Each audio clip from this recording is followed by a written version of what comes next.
మెదక్ జిల్లా చేగుంట మండల కేంద్రంలోని తహసీల్దార్ కార్యాలయంలో తెలంగాణ ఉద్యమ వీర వనిత చాకలి ఐలమ్మ జయంతి వేడుకలు ఘనంగా నిర్వహించారు. ఈ సందర్భంగా తహసీల్దార్ శ్రీకాంత్ మాట్లాడుతూ భూమి కోసం, భుక్తి కోసం, వెట్టి చాకరీ విముక్తి కోసం, భూస్వామ్య హక్కుల కోసం మహిళా శక్తిని ఏకం చేసి కొడవల్ని ఆయుధంగా చేసుకుని రాక్షస రజాకార్లను, భూస్వాములను ధైర్యంగా ఎదుర్కొన్న మహనీయురాలు చాకలి ఐలమ్మ అని గుర్తు చేశారు. కార్యక్రమంలో ఆర్ఐ జయభరత్ రెడ్డి, కార్యాలయం సిబ్బంది తదితరులు పాల్గొన్నారు.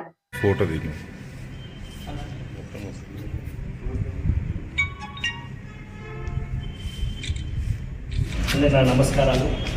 తెలంగాణ సాయుధ పోరాటంలో భూమి కోసం, ముక్తి కోసం, విముక్తి కోసం జరిగిన పోరాటంలో తొలి మహిళా ప్రసిద్ధిగాంచినటువంటి చాకలి ఐలమ్మ ఒక వీరవనిత. ఆమె స్మృతార్థం నేడు తన జయంతి ఉత్సవాన్ని జరుపుతున్నందుకు అందరికీ ధన్యవాదాలు.